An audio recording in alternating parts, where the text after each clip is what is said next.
Meeting to order. Good evening. I'd like to call this meeting to order at 7 p.m.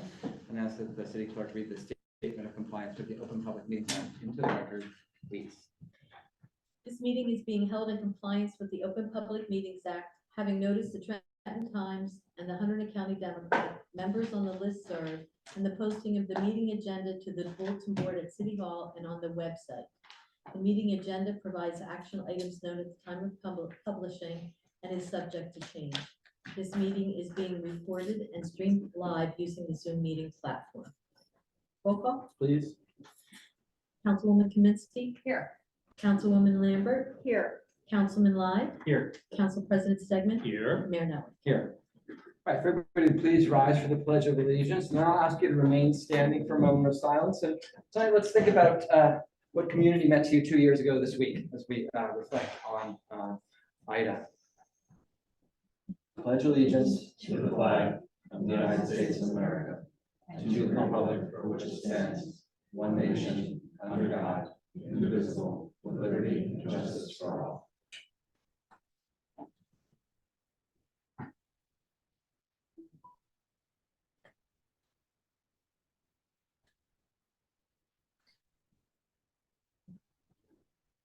Thank you.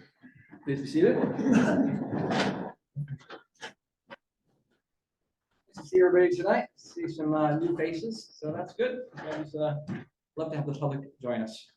And speaking of the public, we begin tonight with the first of two public participation comment periods. We're doing things a little bit differently tonight. So the first public comment period will just be for the resolutions that are on the agenda or any non-agenda items. The second public comment period, which will probably be a little bit more flexible tonight, will be regarding the two topics of conversation. So, and just a couple of notes about public comment at the city council meetings. We do review this before every meeting. We do ask members of the public to step to the podium. We do ask that you state your name and your address. You do have 3 minutes of uninterrupted remarks and or questions, and no person shall address any specific council member. I guess that's about it. We do have we do time this just to keep it 3 minutes. So as I always like to remind people, I'm always around. So if you have something that needs more than 3 minutes, you're welcome to call me. Happy to set up time to speak to anybody about anything. Pass your comments and thoughts along to the council as well. So are there members of the public who wish to speak this evening on items not on the agenda or about the resolutions?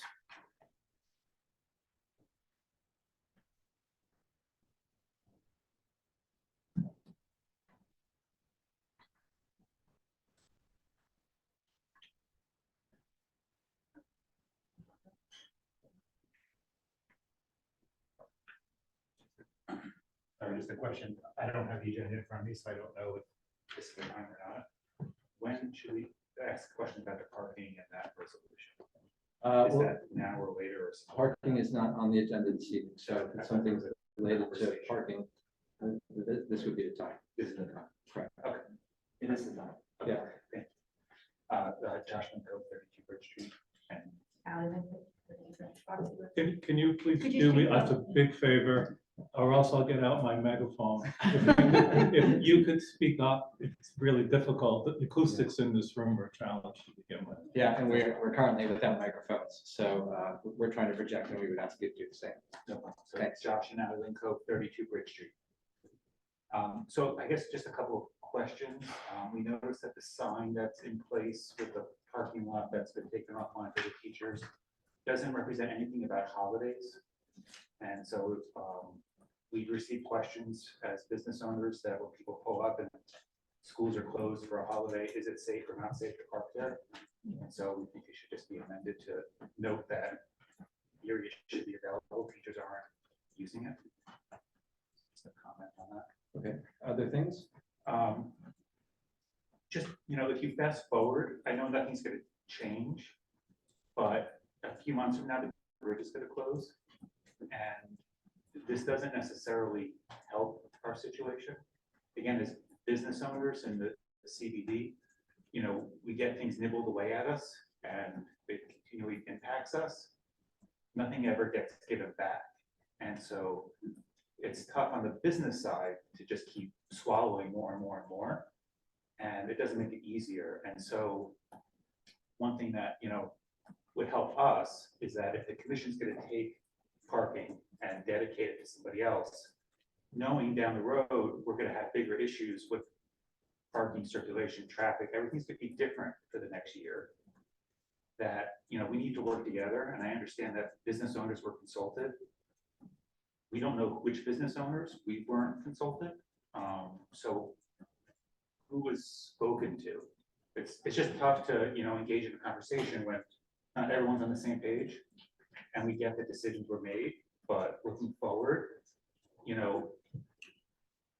need New Hope and Lambertville, they function as one. 2 municipalities, 2 states, I get it, but we function as one community. Traffic flows both ways, and we need to acknowledge that. And if we don't, we're just gonna sell ourselves short and be stuck where we are, where we're going to be in a couple months. And this parking coming online isn't gonna help matters. We're advocating with the Bridge Commission to have shuttles. I don't see the town advocating on our behalf either. I know the Bridge Commission is their own thing, but if you're gonna take parking from our customers and our support base, is there any ability to work together so that we can be one voice when we go to the bridge and ask them for help? So there's just things like that I think benefit everybody. So being able to have financials going towards the additional shuttles that there's been no commitment from the bridge until October. And we've known about this it's not like 6 weeks out.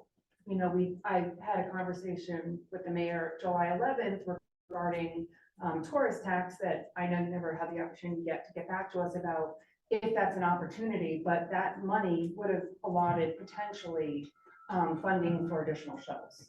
So I know that I know we were waiting to speak to the attorney and you're supposed to get back, but hopefully you'll get back to us about that and be able to have additional funding to help support, because one shuttle, we've driven it, one shuttle is not going to work for that many people.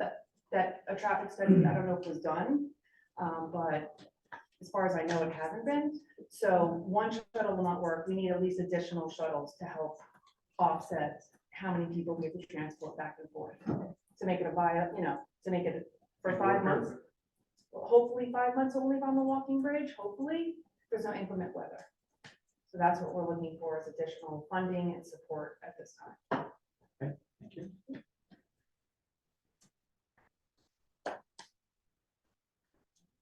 Are there other people?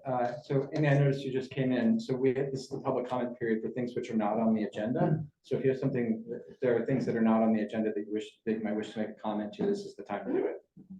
Now? Now. This very moment? This Okay. very moment. If you Very good. Step to the podium, state your name and address. You have 3 minutes of uninterrupted time. Amy Goss, I am a business owner at 26 Bridge Street in Lambertville. I would like to echo Ally's comments. One shuttle is not sufficient. We are sister cities. People come to enjoy both of the cities, and for them to stand around for an hour, they're not going to do it. I lived through the other bridge closure 20 years ago, and I can tell you that I could have had a picnic on Bridge Street every day. I could have sat down on the yellow line. Our business was nothing. Now at that point, it was lovely because they opened it on weekends, so at least we have the weekends to sustain us. We are not going to get that this time. And the driving traffic, as I understand it, is all going away from town. So any pressure that you can bring to bear on the Bridge Commission to really step up those shuttle buses would be great. They still don't know where they're going to be or how often they're going to run. I mean, this is scheduled to start in January. That's unacceptable. And also, I don't know why they can't do an advertising campaign. Lambertville is open for business. New Hope is open for business. We are both destinations in and of ourselves.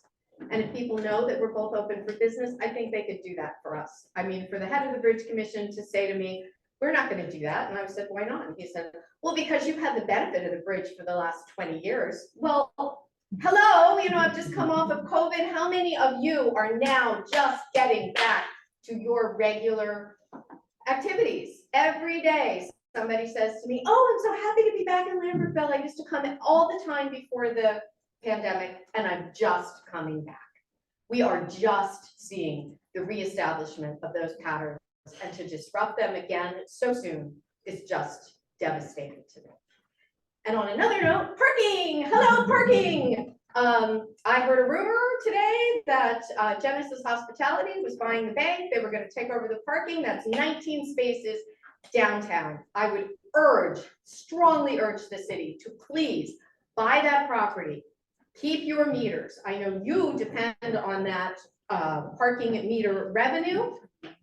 You're the city, you can subdivide that lot, sell off that building, and let us keep our parking. If we're gonna lose 19 spots downtown, that's gonna be devastating, especially on top of the spots we've already lost at the North Union Street lot. And I understand that's only for a year, and I hope that the other thing I heard on the street today, that the meter man has been instructed on holidays to ticket people who park there and days that school's not closed. I would hope that there would be another sign that said, parking lot open on the days that the school is not there. There are many holidays where we're busy, Monday holidays when they're going to be off, and there'll be parking available there. It'd be great if there was signage that said the parking lot was open on those days.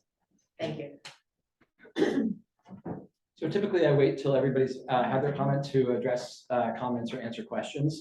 So just a couple of things here that may preclude other people from asking similar questions. So we'll start with the parking lot. We do have a second sign. It's underneath the sign that's there. And Lieutenant Brown just sent me a schedule of the school closings today. Calendar updates for when his officers will go down to the parking lot. If it's Rosh Hashanah, for example, they will go down the night before or the morning of, Lieutenant. Excuse me, that's when that parking officer's working that morning. That morning. So that morning they will go down and remove the sign that's there. Underneath the sign says parking lot open. So so we will be tracking that. We want to make sure that every single day this weekday the school is not open, but that lot is available to the business community and residents and visitors.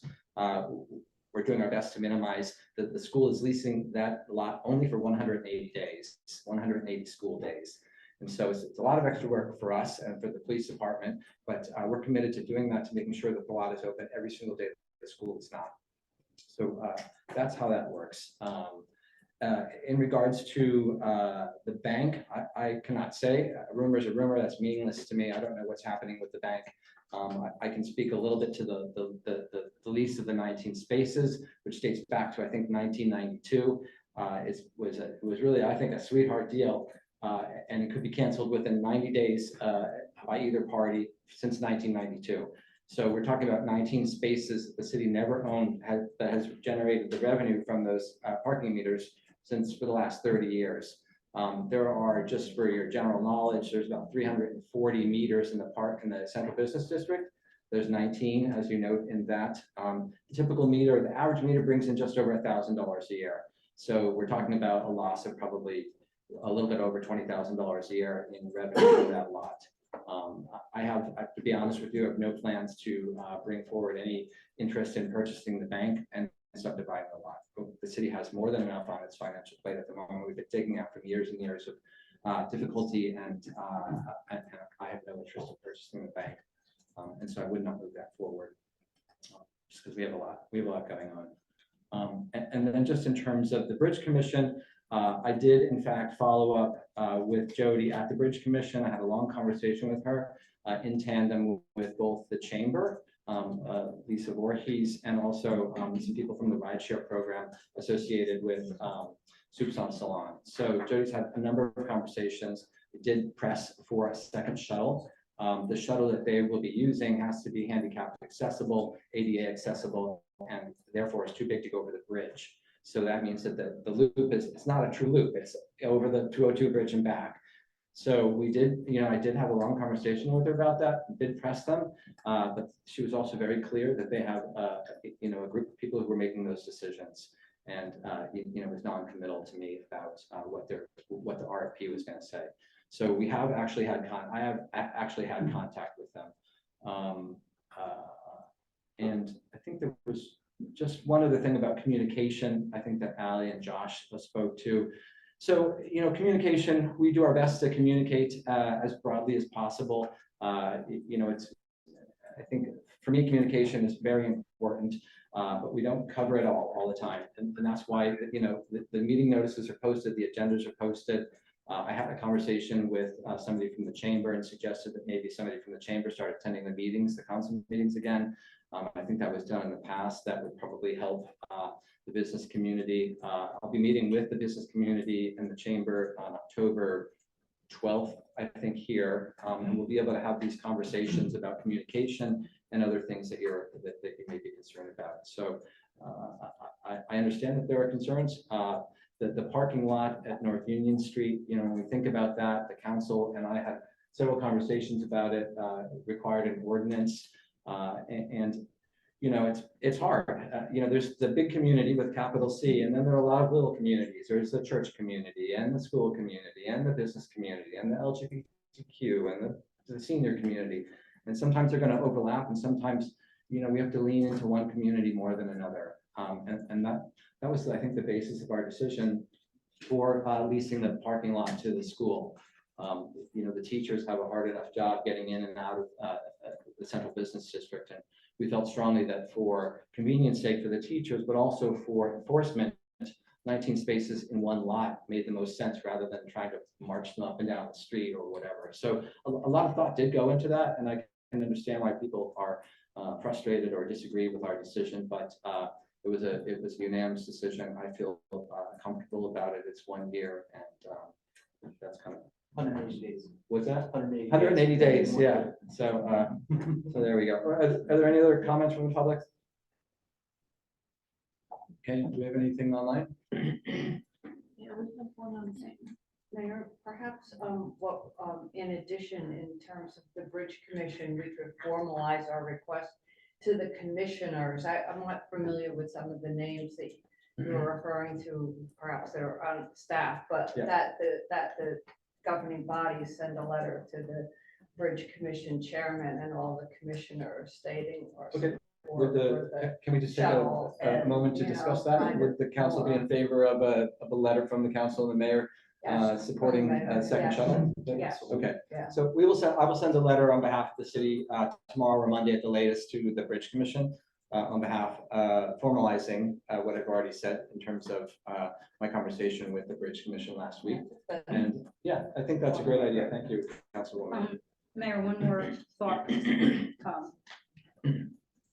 When you mentioned that the shuttle had to be ADA accessible, I was wondering if the Bridge Commission could somehow organize ride shares. I know Susan's doing something, but the Bridge Commission kind of take that on, ride share, so that people who use Uber, for example, there's more access, there's more availability of rides in the community. Yes, I don't know if, it's just an idea, and maybe they can work something out to fund that, to make rides a little more on demand. I don't know. Yeah, I talked about that, and it was something that was a point that was made by the representatives of the rideshare program when they reached out. And one of the conversations that they wanted to have was to see if the Bridge Commission would be willing to do a couple of pickups in town, right? So maybe pick up at Hibernia or Heritage, and then take people, maybe, while they're making that big loop, maybe just make it a little bit bigger and drop people off at the supermarket or whatever. And that was answered with a flat no, a very quick, forceful no, that it's just point to point. They're just getting people from one point across the bridge to another. So, yeah. I understand, but I'm just thinking, just to increase the number of vehicles that are available to provide that point-to-point service, that's all. Well, the other option that I think I talked about, but if not, I could include it in the letter, was that, possibly maybe only one of the shuttles needs to be ADA compliant. Maybe they have a second shuttle that can actually cross the bridge that's not ADA compliant. So, that's something I can put in the letter as well.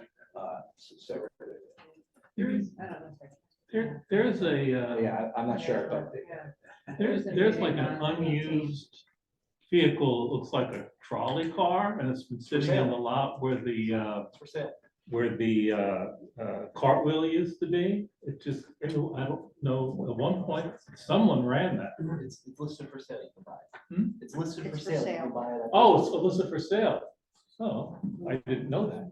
People, the same people that I believe met with Mayor, were looking to trying to do some sort of crowdfunding to purchase that, but, I don't think that panned out.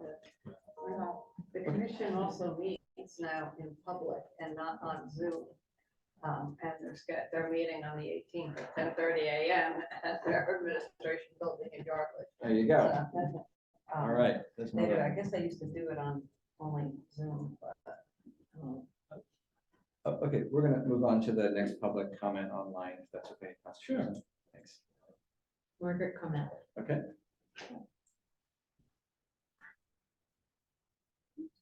Good evening, it's Margaret Carmelli Maxwell, Assets 278 North Union Street, Lambertville. We want to thank everyone for their efforts to pursue the certification of the township in terms of the historic designations that were discussed when the flood ordinance was adopted. I have just a couple of questions that we would like to ask. First of all, are commercial properties included in the city's work scope for preparation of the historic property list, or will they be? How and when will that scope of property coverage be memorialized? A third, the status of the agency process. For whether commercial properties are included in the draft ordinance. And you'll have to pardon that question. I don't know how specific the draft ordinance was. And whether there's a property owner citizen work group with whom there's a dialogue for this process, and will one be established? And then finally, are there any communications with DEP that are available or that could be discussed this evening? Thank you. Thank you, Margaret. Before I answer that, is there anybody else online? Okay, may I have that person? Margaret, just hang tight for a minute, please.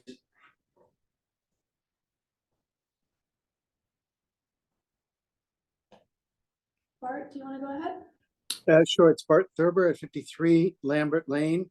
And I just wanted to reiterate what has come up in many occasions, both in front of the planning board and also in front of the city council, about some sort of a comprehensive parking study. I think that we've been talking so many times about piecemeal approaches, about the 19 spaces on North Union Street, or you mentioned, I think, 340 spots or so, Mayor Norwick. And so it's just having members of both the commercial as well as the residential members having a holistic conversation as we continue to build and develop the town. Thank you very much. Thank you. Okay. May I have a motion to close the public comment period? So moved. Second. All in favor, please say aye. Aye. Aye. Margaret, just the status of the CLG, the ordinances are still at the state. They reviewed several of the ordinances, the more recent ordinances with Lisa Easton. There was my last call with her. We were hoping that they were going to be ready for the September 21st meeting. The state has pulled in the original ordinance and requires another month or so of working with Lisa on that. There's not going to be any public input into the Historic Preservation Office draft of these ordinances. The only kind of public comment will come as we introduce the ordinances. So the process is still unfolding. I'm meeting monthly with Lisa Easton to hear more about kind of what the progress is. I don't have a date for it yet. I don't know whether commercial properties will be included in the ordinance language. I suppose it depends on whether they meet the criteria for historic buildings. And, we're still probably more than I'm going to say at this point, likely more than a year away from actually, creating a list or having a list of those properties. It's going to take a while. It's going to require funding. So, we're just gonna kind of continue to plug away at that. I would also just say, I know this is something that you've asked about before, a flow chart, we are working on that. I think we're almost done with the flow chart to kind of explain the flood damage prevention ordinance to homeowners. That's being done. We're creating kind of a tri-fold brochure, which when it's done, we will print, and I will make sure that every household and business in the 100-year floodplain has a copy of that. We'll hand deliver them as soon as they're ready. So we are still working on that. There's a lot of revision on that. We're trying to make it as simple as possible, but it's a very complex ordinance to sort of simplify and distill. So that's underway. We've met three or four times to work on that, and I think we're not too far off, right, Lindsay? I think we're getting there. Okay. And Bart, I'm happy to talk with the council about a comprehensive parking study in 2024. It will obviously require funds that we have not allocated in this year's budget. So, we can begin that conversation in January. So yes. I don't know what that looks like, but we'll talk about it before then, and we'll put it on the docket for January. Right, moving on. We have two proclamations this evening. September is Prostate Cancer Awareness Month, and also it's Microvillus Inclusion Disease Awareness Month. Unless the council has any questions about those, I would ask for motion to adopt both proclamations. So moved. Have a second, please. Second. All those in favor, please say aye. Aye. Okay, the motion carries. Resolutions are resolution number 127-2023. This is a resolution to authorize the memorandum of understanding with the Greater Lambertville Area Chamber of Commerce for the Turkey Trot on November 23rd, 2023, from 8:30 a.m. to 9:30 a.m. Registration opening at 7 a.m. Are there any questions from the council about this? Very similar to what we do every year. Road closures are noted here. Would someone make a motion, please? Second. All those in favor, please say aye. Aye. Aye, thanks. And Liz, thanks for being here tonight. Moving on to announcements. Just a couple of things which I didn't pass on to you, Cindy, but I'm just going to make them anyway. On October 17th, here in the Justice Center, we're going to have a public session to discuss the remnants of Hurricane Ida. I don't have kind of the formatting for that yet, but we did a survey this year and got some good public feedback about a variety of kind of things related to the city response and the community response. So we want to make some we want to make some space. I know it's 2 years later, but we still want to make some space for people to come in and have a conversation. And whether it's sharing a memory or offering an observation about what could be done better or what you think was done really well, we feel like it's important to make that space. So if the council can please put that on their calendars. We talked, I think I didn't confirm this with I think everybody confirmed that date was okay, right? Yeah. October 7th. 17th. 17th. Yeah. And one other thing that we're going to be talking about a little bit more at the meeting on the 21st of September, but I'm just going to highlight it here, is the city was awarded a grant from the National Fish and Wildlife Foundation to enhance the open space at the Holcomb Park. The objectives of the project are to mitigate flood waters and improve stormwater and improve water quality from the degraded stream, to improve the wildlife habitat through creation of a riparian forest, early succession habit in the meadow, and to engage and educate the community about the benefits of these actions. So this grant, which was, the application was written by Christiana Pollock, who is a Lambertville resident, and she's also the Director of Restoration and Resilience at Princeton Hydro, is for $322,000 with a matching grant, which will be satisfied through volunteer hours on the project. So I'm very excited about this project. I'll release a copy of the full application to the public probably in the next week or so. Oh, it's actually already on the website. So if you go to the website and go under residents and look at Holcomb Park, the very top icon will connect you directly to the application for this. It's a fantastic project.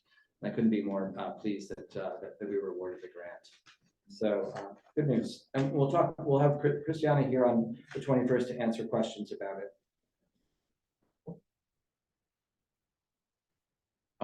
couple of things, discussion items tonight. The first one, it's probably gonna be less of a discussion and more of a just getting it out there kind of thing. You know, I've been the mayor now for coming up on 2 years, and so I think I've grown to have an appreciation of kind of what our needs are, what our resources are, where we could be improving, and so forth. Two items in terms of staffing that the council and I are going to be talking about over the next couple of months before the budget conversations happen before some of the budget conversations happen in November, are the potential addition to an officer in the police department, and the possibility that the city will hire either a part-time or a full-time administrator. The police department has had 2 officers that have not been replaced since 2011. So we've actually been down 2 officers at the police department since 2011. We'll talk more about the specifics of that, you know, when we get into greater detail. You know, I made a campaign promise, and then I promised in the first year that I wouldn't consider hiring an administrator. I know that this was a conversation. We had an administrator for a period of time, and for a variety of reasons, it was, you know, it didn't go well, I guess. Short-lived. Short-lived. Yeah, short-lived is a better way of saying it. So, you know, I promised that I wouldn't consider it the first year. I promised last year that I wouldn't consider it this year. But I think now 2 years into my mayorship, knowing what I know about how the city runs and about how much work it takes to run the city and how complex an organism it really is, I'm probably going to want to push hard for at least a part-time administrator. You know, I've been happy to make this a full-time job, and I've committed to doing it full-time, and I'll continue to do it full-time. But I do think that we're losing out on opportunities to improve city services, whether it's with residents or streamlining some of our procedures, things that we do in City Hall or whatever. So unless the council has any preliminary questions about that, we're just going to kick the can down the road to probably October or November.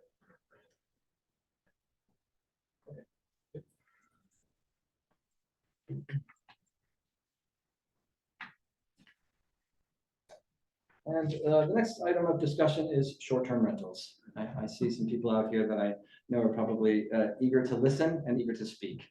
So the way that we're going to do this tonight, I'm going to break protocol a little bit in terms of how we do our public comment section. Typically, it's a hard 3 minutes, but I'm going to give it a little bit of flexibility tonight. How many people are interested in saying something? Oh, so, okay. All right. So we'll see how this goes, but I want people to feel comfortable sharing their views or asking questions. So, you know, this is going to be a little bit more of an organic kind of conversation tonight. And I thought the way it would probably be best would be, I'll probably have to talk for about 10 minutes, just sort of laying out some of what I know about it. And then we can open it up to the council for some discussion. And open it up to the public for some discussion. So that's what we'll do.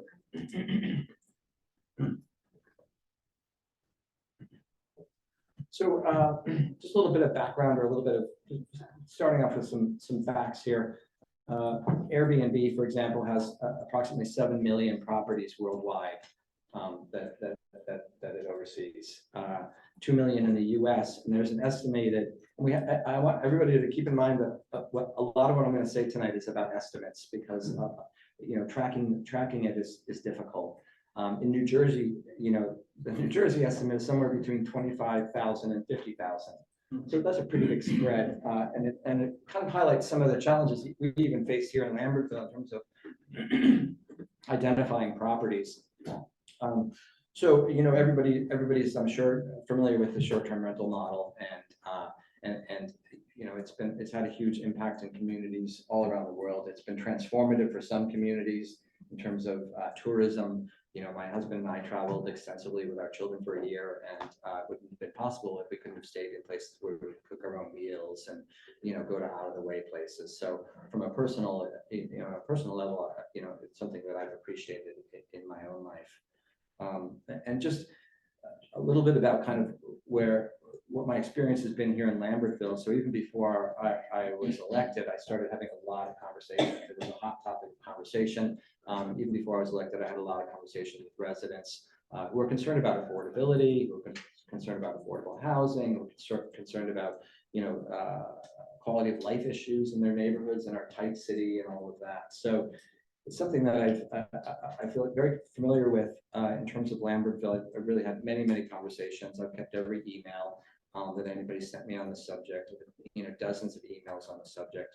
I've read a lot of articles, and I've been to several seminars devoted strictly to the short-term rental question model issue. So I feel like I'm pretty familiar with it. And one of the things that one of the things I've learned is that, here in New Jersey, let's just take New Jersey, for example, it's really each municipality has to decide what the best approach is, right? And it's not a one size fits all kind of approach. What works in Asbury Park isn't going to work in Jersey City, right? They're different communities. They have different ways of doing things. They have different approaches culturally, economically, and so forth and so on. So, there are a number of differences between municipalities. Some require that the owner be occupied or primary residence. Some ordinances will restrict the number of days or have a minimum. Some municipalities ban them altogether. Some ban someone other than a unit owner from operating them. Some condo associations allow them, others don't. Sometimes communities will restrict them to existing accessory structures, like little guest houses. So, and some will do it kind of based on zones. So there's a million different approaches to this, and it's very easy for us to get into the weeds a little bit on this. I'm happy to do that. But as we begin to consider what's right for Lambertville, a few facts are in order, I think, to just kind of contextualize or sort of explain kind of in relative terms what it means to us. So, at the moment we have 1,774 units connected to the LMUA.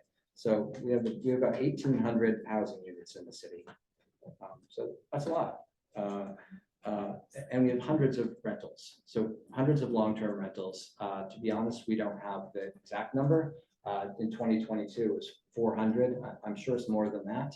But enforcement and tracking places down with a small staff is not always easy. We do our best, and it's the same like the 25 to 50,000 in New Jersey, right? So there's always going to be a range there. What I do know is that here in Lambertville, the last time Lindsay and I've done this a couple times in the last year and a half, I've gone through the short-term rental companies, Airbnb and VRBO primarily, and done searches. And we've created spreadsheets and addresses, and I've looked at every single listing that I can find in the city. And those that don't have addresses, through clues, looking out the view of the bathroom window, I'm like, oh, okay, that's on North Union Street. So we've been able to identify almost every single address in the city without knowing what the addresses are. So it's kind of a fun thing to do when you've got on a snowy evening, right? I guess. So at the moment, we've found that there are 35 that we can find. And of those 35, 21 of them are registered with the city. And I should note, it's important to note that we do allow Airbnbs. We do allow short-term rentals. We have an ordinance which was passed, amended in 2019, that does allow for them. It does require owners of short-term rental properties to register with the state. A 3% hotel tax goes from the short-term rental property owner to the state and then comes back to Lambertville. So every month we get a statement from the state, which lists all of the hotels in the city and just a total number. They don't break it down by category. So we don't know how much Airbnb is actually bringing into the city in a given month. We just get the lump sum. That's what I know about the kind of where we have. And we have a spreadsheet. I just went through it again today. I know exactly who's registered. And it's interesting to note, I know some of these properties, they are in almost every neighborhood. We have quite a few in the central business district and downtown, on the south end of town, the north end of town. We have one on Cottage Hill. We have one on Music Mountain. The only place we don't have one is on Connaught Hill that I can find. Otherwise, they're scattered, not uniformly, but they are scattered throughout the city. I do know that from looking at the listings, there's everything from a studio apartment to a 3 or 4 bedroom house. So there's a broad spectrum of kind of classifications, if you will, and all price ranges. So there really is a variety. I do know that at least 5 or 6 of them, I know are owner occupied units. So these are units that are part of a property where somebody, it's their primary residence. So, and we do have other units that are owned by people who live here in town. We do have units who are who are owned by people who don't live here in town. We have units who are owned by people who used to live in town and now live at Doylestown or wherever else. So really, there's a good mix of what I would think is a good mix of kind of and I think that's probably all I want to get into at the moment. Actually, the only other thing I will say is that, one of the things as we move forward with this is considering kind of legal ramifications, right? So I've had a number of conversations with the city attorney. He's drafted a memo last year about this. We've had conversations as recently as this week. We have to bear in mind certain realities here. So, one of the realities is that we already have 35 properties in town and we have allowed them, right? So, I would find it, for several reasons, I would not introduce an ordinance that didn't protect those properties that were, that started in good faith. I think philosophically, taking away a right is never a good idea. And I think pragmatically, the chance of litigation is a bad idea. I'm not interested in having anybody bring a suit against the city for a right that was taken away. So I feel pretty strongly that should be where we start. We grandfather in everybody who is, in good standing, and then the council decides kind of what's next, right? What restrictions we have. There are a couple of other things that the attorney said. As we move forward, what we have to do is we have to avoid anything that's considered capricious and arbitrary, right? So capping them, if we have 35 and we cap it at 36, that could be considered capricious and arbitrary, right? So we have to be mindful of certain kind of legal standards. I'm sure Councilman Lyon could talk to this better than I, but that's something that we need to be thinking about as we go forward. So, I'm not going to get into all the pros and the cons. You can find articles out there. You can find statistics out there on either side of everything. I'm happy to share my personal view. I think that, and I'll just take one more minute to do this before I kind of turn it over to everybody else. I think that the existing ones have, in my year and a half, I've had very few complaints. There's one property that is no longer an Airbnb that had repeated complaints. I have only 3 or 4 emails about other properties. And I was always happy to reach out to owners. And one of the things that we do is to, whatever ordinance we craft, we have to craft kind of, licensing and permitting and operational responsibilities. We want to make sure our visitors are safe, our neighbors are safe, because our visitors are safe, and that everybody's being respectful in a small, tight neighborhood, putting the trash out on the right night, all that stuff. We can get to the nuts and bolts of that if you're interested. So, I think from where I stand, the ones that we have are pretty responsible. I think they're not pretty responsible. I found that they're all very responsible. I've called one owner and said, would you please change your listing to read, no arrivals after 10 o'clock because your neighbor is, goes to work early, and she did it. So, I think that's all I'm going to say. So why don't I open up to the council for a few minutes, and then we'll kick it over to you guys in the room. Thoughts, questions? I'd be curious, when you talk about the prospect of litigation with regard to a ban, a number of cities in New Jersey have taken such action, and my understanding of reading our attorney's email was that they were allowed to do that. So I'm not sure if that's really an accurate or an appropriate depiction of what our options are. Well, no, we could choose to do it, but I mean, maybe Councilman Lyon could weigh in. I mean, I'm concerned one single legal action costs. We've had a couple of legal actions in the last year or two. It costs a lot of money, and it's a lot of resources, and it's a lot of time. So, even if for where I sit, even if you only have one person challenge the law, it could be a very expensive. I think some of the bans were when they first came out too, and so the towns never had them, and so that's a little bit different than when you have that right and then you take the way. Mhm. But I think what the attorney told us is absolutely correct about the arbitrary, capricious, and unreasonable standard. Right. You know, that's really the big thing that we need to be Right. concerned about. So, yeah.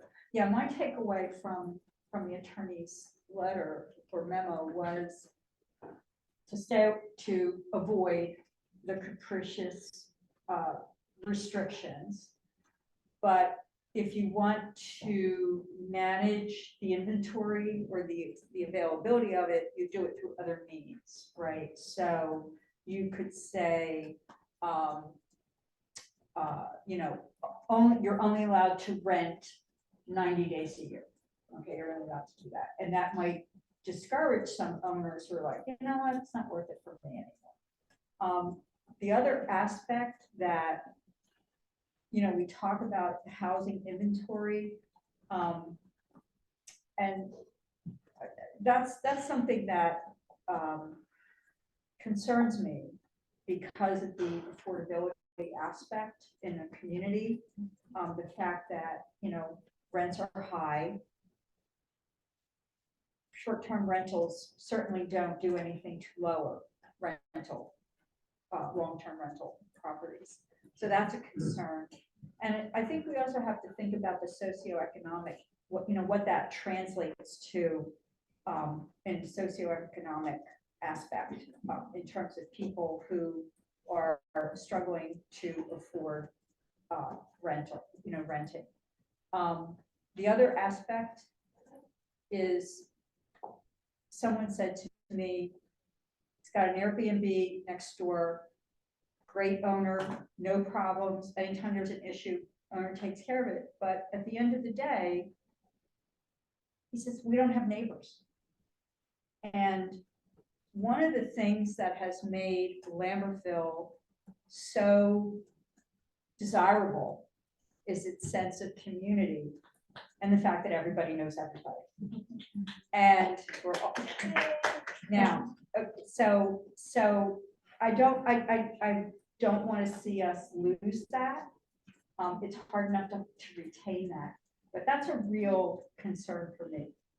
On the other side of this, I see a need for short-term rentals.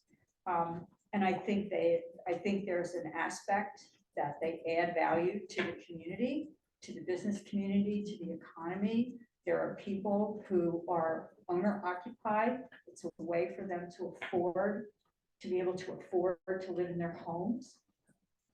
I feel like we have to look for a balance, and I welcome listening to the public. So, put a court. I echo a lot of your sentiments that you expressed there, and I'm absolutely interested in hearing what everyone has to say about it. I appreciate the mayor allowing us to have this public discussion.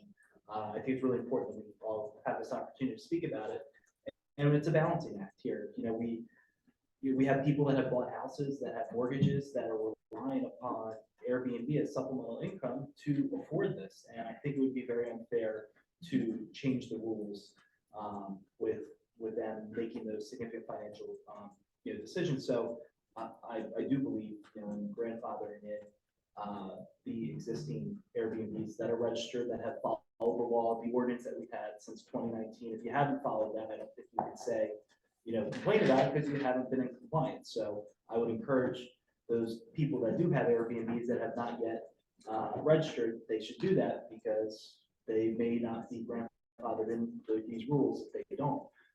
We were talking about the impact on the businesses with, the parking lot. And well, imagine if we said no Airbnbs. Do you think the business community would like that? We are a tourism town, and this brings in a lot of people. And so I don't want to have a ban on Airbnbs, because I don't think that makes sense for the business aspect of the town.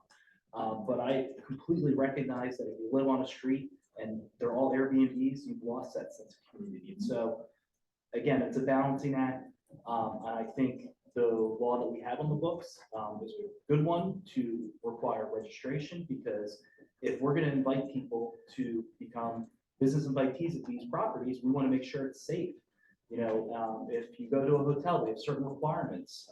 We need to make sure those requirements exist for people that are staying in Airbnbs. We want to make sure there's enough smoke detectors. We want to make sure there's inspections. We want to make sure the city is aware of that. So if there is a problem, we can track that down and we can communicate with the owner, because that's what the city has enforcement powers to do. So we need to have a registration system. It's going to take the clerk and the deputy clerk's time. So there has to be a fee to that, because we have to pay that, and it's taking them away from doing other things. And it could be a significant paperwork, assignment for them. So we've got to compensate that by a fee.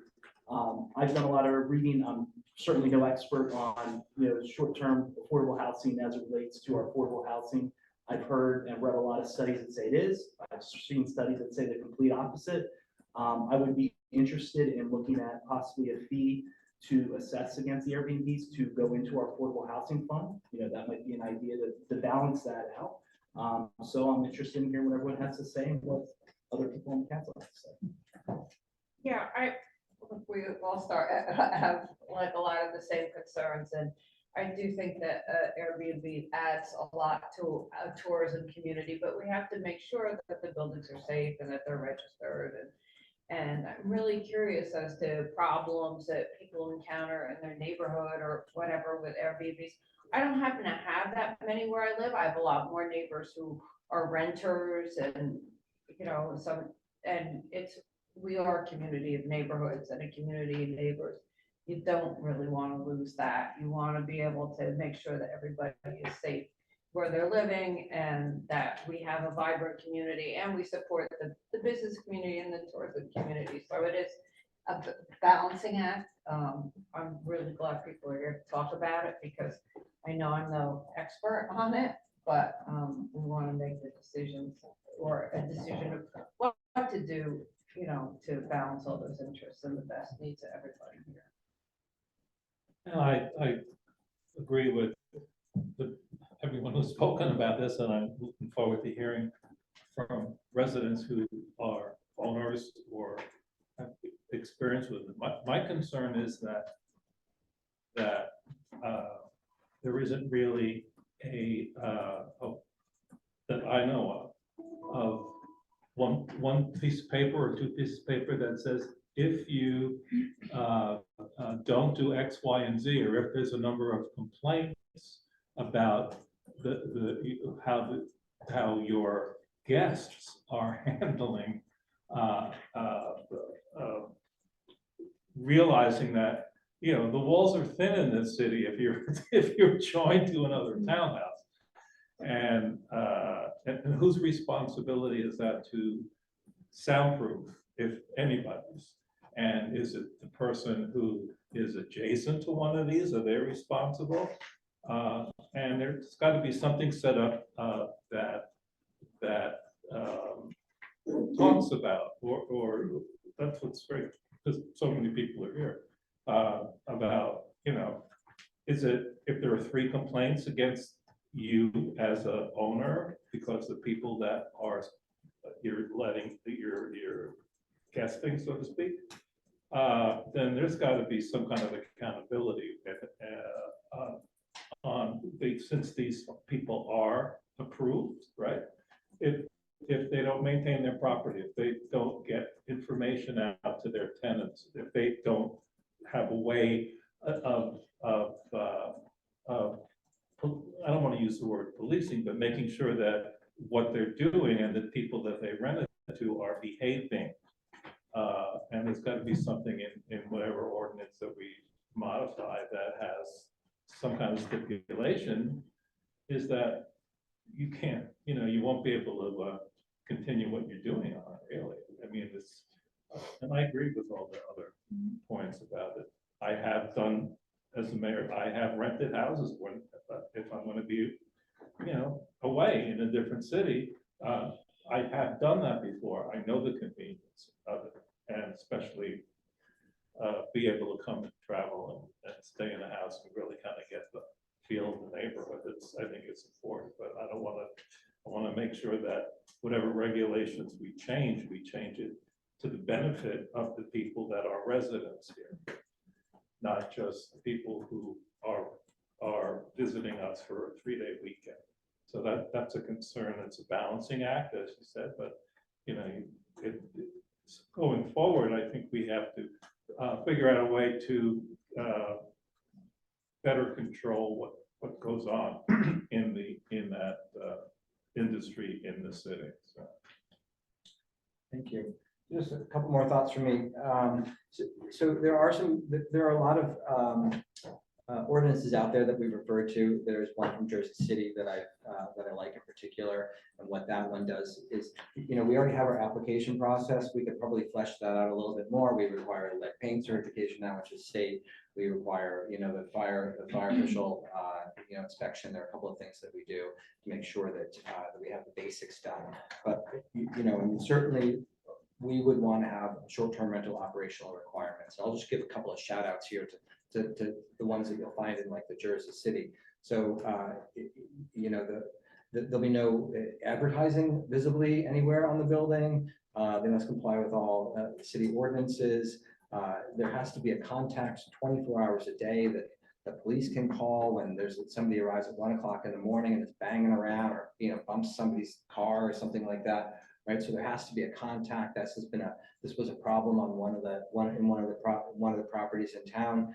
We have to make sure that we know what the occupancy load is. This has been a problem. This was a problem at that same property where, the listing says 8 people, but it's a 2-bedroom house with something under the eaves that doesn't look close to a bedroom and has no smoke detector, right? So there are a lot of operational things that we would put in. 3 noise complaints in a year and you're out, right? I mean, there have to be mechanisms and violations and respect for the quality of life that we all enjoy. So those things would all be baked in. I think the Councilman Ly's idea about, possibly designating a portion of the application fee to our Affordable Housing Trust Fund is a great idea. The affordability is a complicated question, right? Out of 1,800 units, is how much are 35 or 40 units really going to kind of have an effect on the affordability factor? Certainly in Lambertville, it's not related at all to our affordable housing obligations. And if you look at these listings, they're all really pretty, right? So on the open market, they're going to be, we talk about affordability. I think we're not necessarily talking about these units. These are market rate, well done, well presented units that challenge our notion of affordability, I think. And affordability is a real issue here. So at any rate, there will be operational requirements. There will be violations and penalties and all of that that would be incorporated into anything that we do.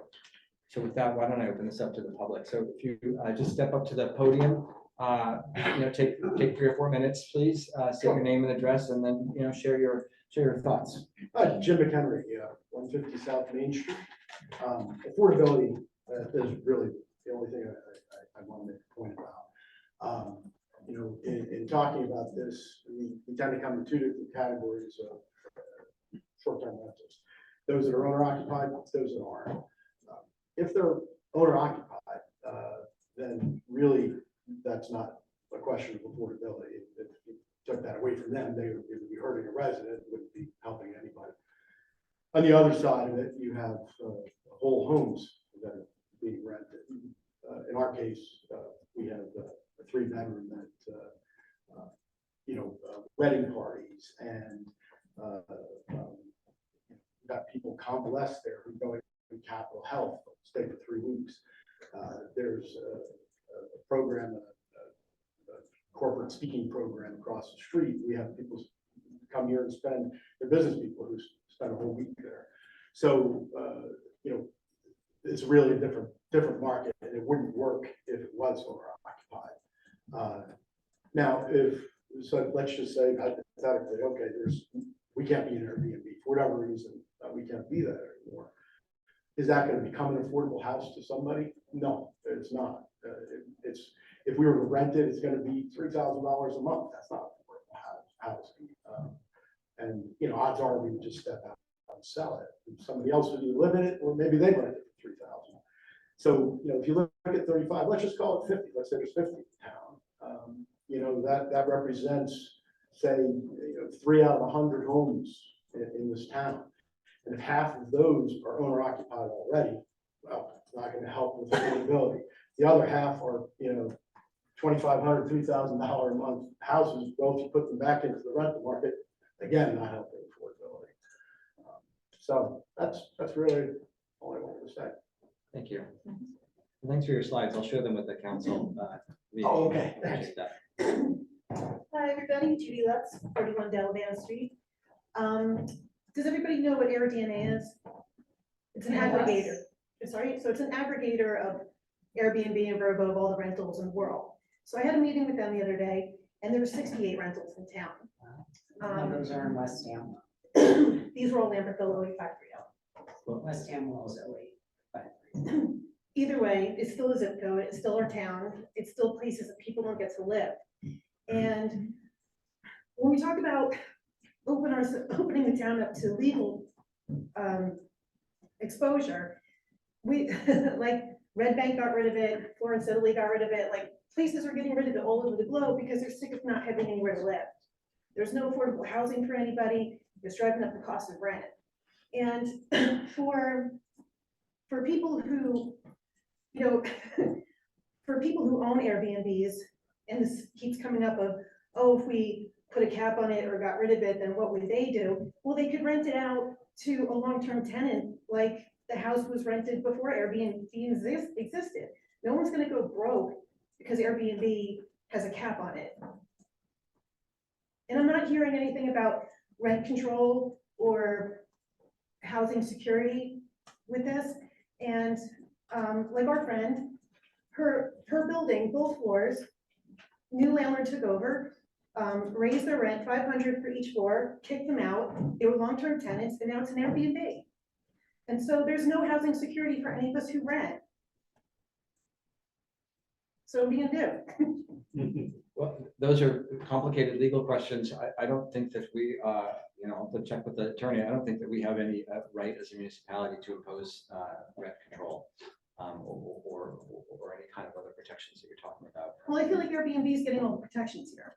Like, you're gonna do this, you're gonna do this, you're gonna do this for them, and them, but then what about everybody who lives in town? Who is getting kicked out of their apartments? Thank you. I would just ask people in the room to not speak when someone else is speaking. Just a good general rule of thumb, so we can all be listening at the same time. Other people would like to speak? Chair? Please.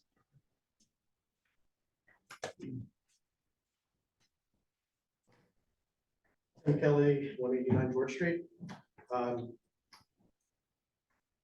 understand where she's coming from on this, but at the same time, you know, we live in it's a free market. I believe in the homeowner's rights, not to the extent that we want to not pay attention to what makes Lambertville special, kind of what Benedetta said, which is, you know, I think we should consider what the other towns offer. I've looked at a lot of real estate broker, I've looked at what other towns offer and what their guidelines are. And I think the guidelines are the important part. I don't think we should take away the rights of the homeowner to rent out a room within their house.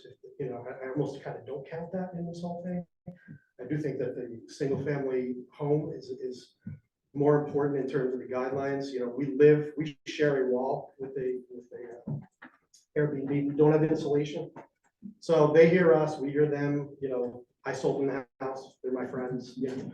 So it is what it is, you know, I was happy to sell it to them and happy for them to do what they wanted to do with it because I believe in that. We had an issue with 3 of the first 6 tenants. My wife and I reached out to our friends, we sent them an email, shared it with you, and we just said, listen, these are the problems we run into. We want to talk to you about it. They addressed it within the listings. They made some changes this whole year. We haven't had one problem. Again, these are not neighbors, right? We don't know these people. We'd love to have our own neighbors back or have our friends live in the house, okay, but I'm not gonna buy it to make that happen, right? They have their rights. But I do think the guidelines are the important part here, and I worry about little things like worst case scenarios, right? Lawyers up here, right? What if it's a 3-bedroom house and they've got, you know, 6 single beds on top of a bunch of queens and they're calling it an occupancy of 12? That can't be acceptable, right? I mean, we have guidelines as homeowners. We have a CO that says we can have, it's a 3-bedroom house, right? We can have 6 people in that house. But I think those are the, you know, things that we have to be careful about. You know, you live in these old row houses, someone has too many people in a house and we're not keeping our eye on it, and there's a fire. You know, these are major concerns. These are the worst case scenarios we have to be on top of, making sure that things like this don't happen. You know, and one other thing that I found of interest was some towns are accepting a 1-year trial period with the ordinances that they put forth, and they decide, let's see how this goes. Let's see what the backlash is. Let's see what the positive outcomes are. Let's get more information. So they come up with an ordinance and they said, let's see how this works over the course of the next 12 months or 2 years, 24 months, and then take it from there and talk about that. I agree with the giving people the ability to be grandfathered. I think that's, you know, people buy a house with the intention to do something, you take that away. I don't think this would be the right thing to do. That's our- Thanks, and I would just say that, you know, the nice thing about being up here is I hope that we're always flexible enough to reconsider things, right? So, you know, we went through, I remember watching the cannabis ordinance, you know, get written. I remember the public input, that whole process, which was really beautifully done from start to finish. I thought it was like, and I wasn't involved in it really, but I really appreciated it. And the fact that, you know, a year later, after that ordinance had sort of settled in, you know, we took a look at it as a council and decided maybe we did, you know, maybe we wanted a change in one of the elements of the ordinance. So we changed. So we said maybe we don't. You know, maybe a micro business shouldn't be an option. Maybe it has to be 2 micro businesses rather than, you know, having that be an option, right? So we went back and changed it, and I hope that we'll always be able to kind of reconsider things. And amend things and make them stronger. I mean, this is what my goal is here, is to take something that we've already done and make it better.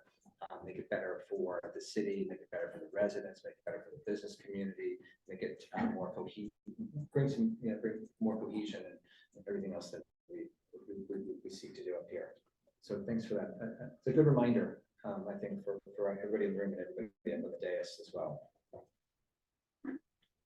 Nobody else? Okay, good.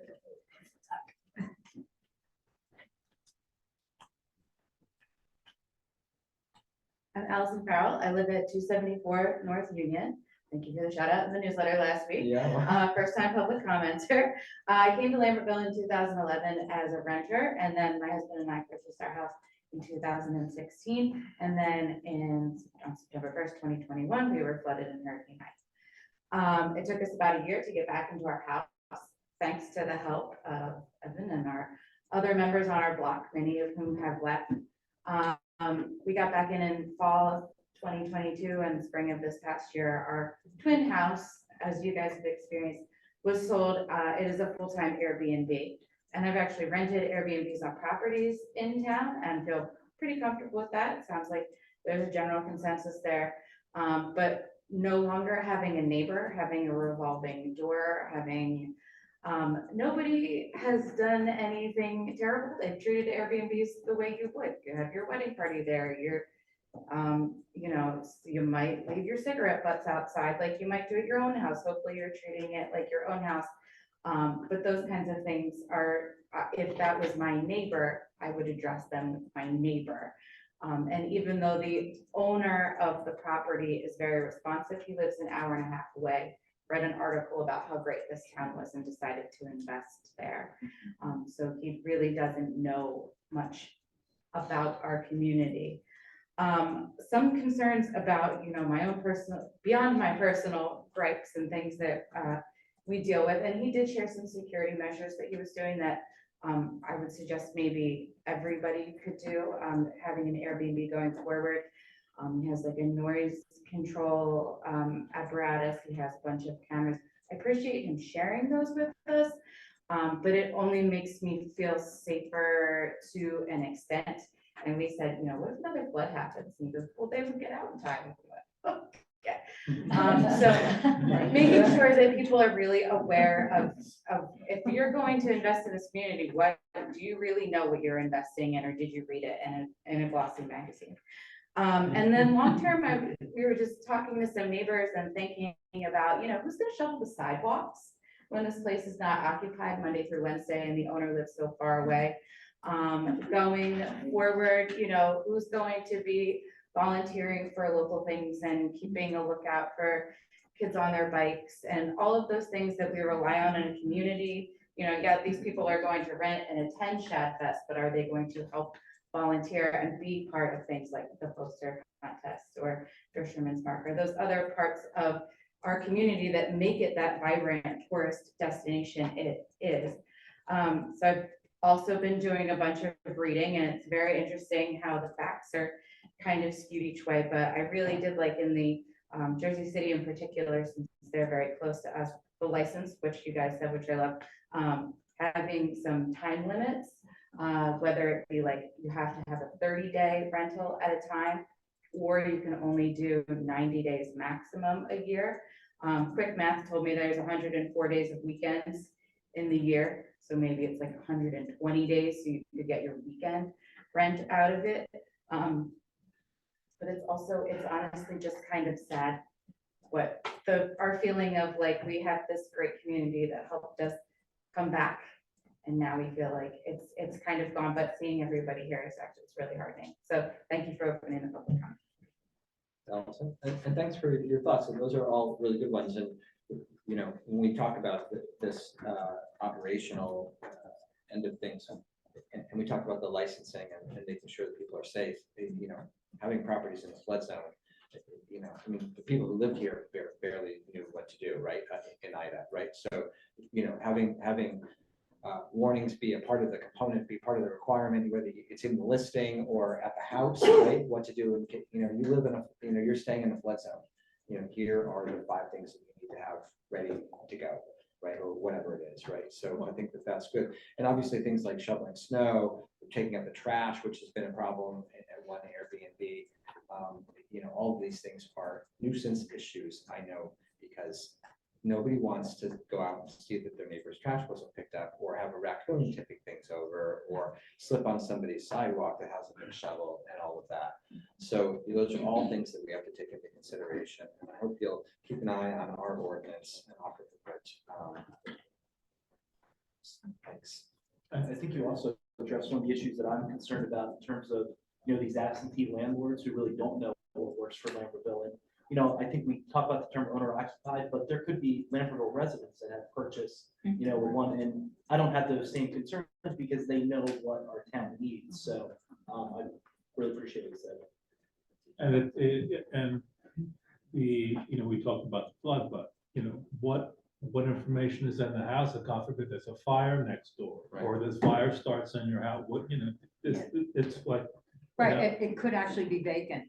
Yeah. That's right, and when that disaster. Well, yeah, but it could also be, people don't know, there's no, is there an escape plan for the short-term rental? Is that the responsibility of the owner to make sure that they share, you know, in worst case scenarios, what did the people? Especially a flood zone, because there are requirements. If you're renting the property, not through the Airbnb, you know, you have to list that commercial property, or residential. I don't know if an Airbnb person has to list that on the. Well, we could require it. Right. We could require a posting, we could require a posting in the Airbnb that has that information. Yeah.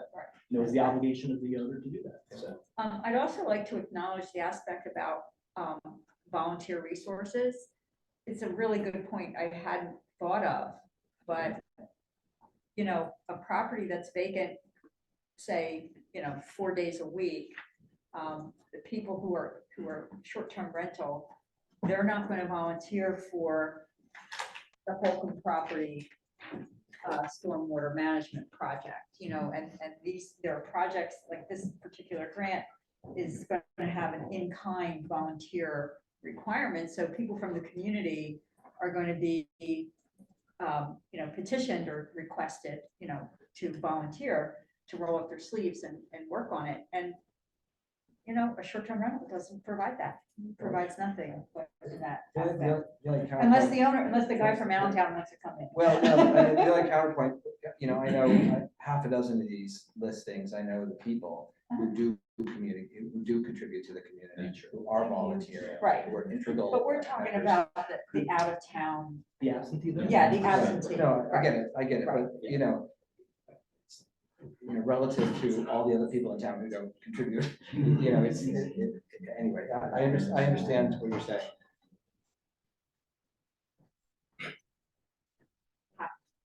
My name is Devin Reimer, 150 South Main Street. So I guess the question I really wanted to ask was about limiting the number of nights. We bought the house, I think it was 13 years ago, but it was an investment when we purchased it.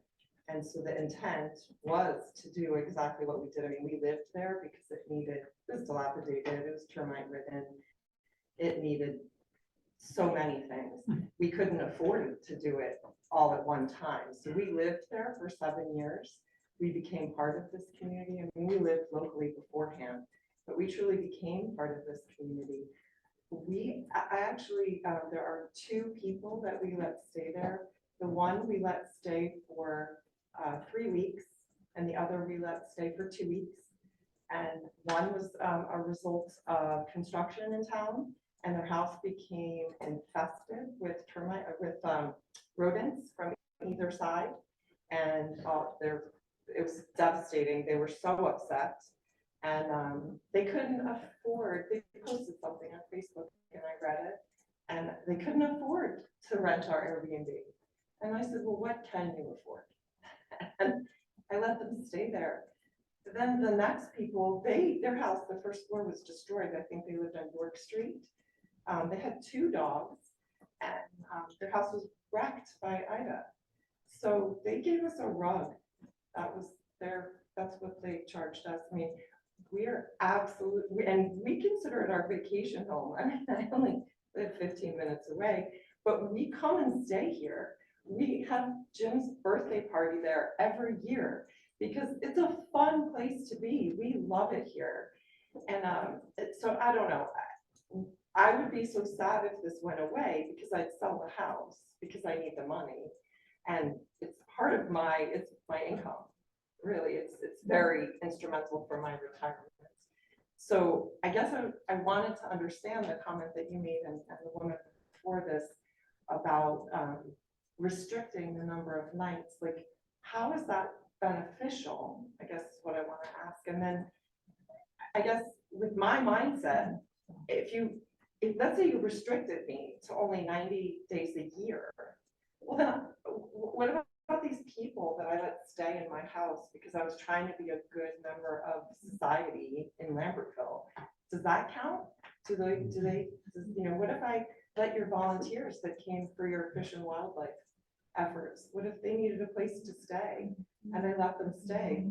What does that count towards 90? Like, what is the 90 about? And it's just, I'm not saying 90, but I guess I wanted to ask you, Veronica, about your reasoning behind why you think that's a good idea.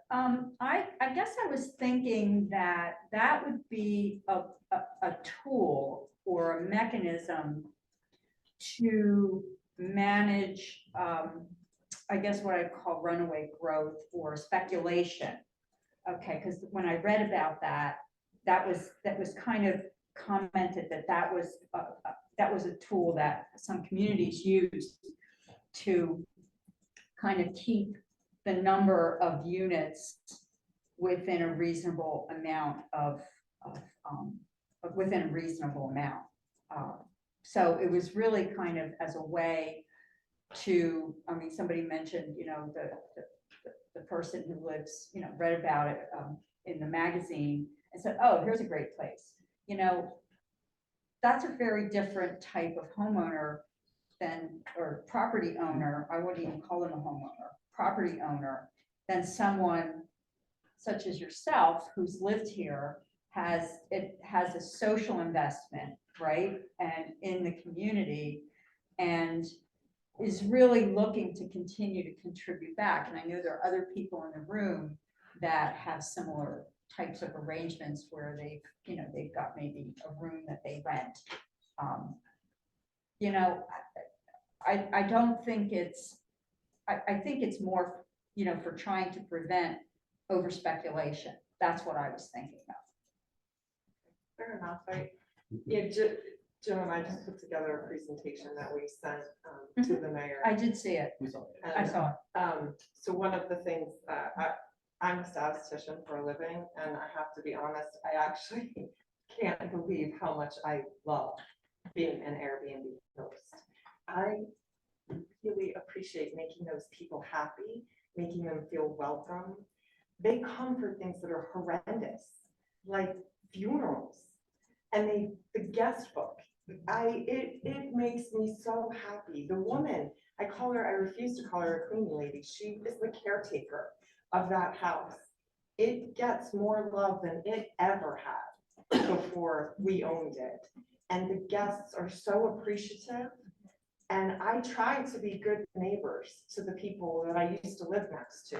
They know that, I don't know. They've called and asked if their friends could stay there because their house was, destroyed by Ida, or they filmed a movie. The other guy filmed a movie there because he thought it would be fun and offered to pay us. How can you charge your neighbor to film a movie in your house? It's kind of fun. So I don't know. I'm begging you to let me keep doing it. 'Cause boy, I love it. I just love it. And I don't have a real job, but it is so much fun to hear about the people, to welcome them. The number of bachelorette parties, I help them plan everything out so they can go to the spa, and they can have their birthday party at, the Swan in a private room. I introduce them to the chef. It's so fun to welcome the community, to welcome people to this community. It's a beautiful place to be. And I don't know, I beg you, please let me keep doing it. I'll be quiet.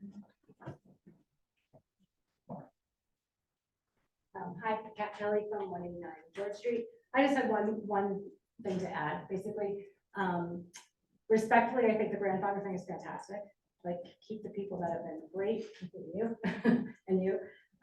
But I think in the future, you're thinking of moving forward. One of the things for me, like, I know my husband sold our house to an Airbnb people, and we know them, but they are an hour and a half away. They aren't Lambertville residents. They're not in our community. And it is empty, and it's a party wall. So maybe going forward, I know a lot of houses do have party walls, but there's a lot of places that don't. So maybe don't allow the new people that come in to buy one for an Airbnb with a party wall. Because to your point, the noise, right? Like, who's going to be responsible for that? I just don't think we need to have that option. I just don't. Right? Because we have a lot of other places to rent. So I just don't believe in the Airbnb rental with a party wall to be. I think that could be a new thing moving forward. There was something else I was gonna say. Besides the party wall. But so that was my. You can come back. I can come back. But that was, I mean, Well, that was. Please. What I've been thinking and what I really haven't heard people talk about is the quality of life for people who live in this city. And it can change just like that, And I think it's important to protect the rights of the people that live next door to a B&B. I mean, to a. That's why I said moving forward. I don't mean, but an Airbnb. Yeah. I think that we're losing in the city, sometimes we're losing that focus. And for those who have, who have an investment property or have, have a Airbnb, that's great. But there are consequences of things that are not foreseen that we really have to talk about. The rights of the people that live next door, or the rights of the people who live across the street. And it's tricky, but that's why we're still living here. Those who still have houses and live in town. So I think the quality of life issue is the circle that we have to be able to deal with inside that circle, because it can change. and I do remember. Okay. Thank you for that, giving me that time. So also moving forward, I've been listening to a lot of people as well, and I just feel like, to your point, to everyone's point, I think maybe we keep the owners more local. Like, they don't all have to live in Lambertville and own in Lambertville and have an Airbnb, but maybe 15 to 20 minutes distance only, because we all live so close together. That could be something new. Couple thoughts. Yeah. So I think that's hard to do. Well, sure. It's So I'm gonna throw it out there. You know, if we say that we're starting fresh beyond everybody who's already here, right? So everybody who is here already continues to operate. Let's just, for theory, right? We get to make the rules about every new application. And so this is where we can be as strict as we want to offset what some people are already concerned about in terms of, you know, the 35 that are already established, right? So, you know, this is where you get to say, we're only going to do owner occupied or where it's your primary residence, right? That's going to cut out a lot. And that will cut out your party wall issue, because if somebody's living, you know, in a house that they're simultaneously renting to somebody downstairs or in the backyard in a cottage, you know, they're on site, right? And they're gonna have to be, they're your neighbor. So, you know, there are different ways that we can move forward that are more restrictive. And in my conversations with the attorney, he said that's probably the best way forward, to move forward without this capricious and arbitrary kind of thing that we have to worry about. So, you know, going forward, we can decide to be as strict as we want. I don't think that we can cap them.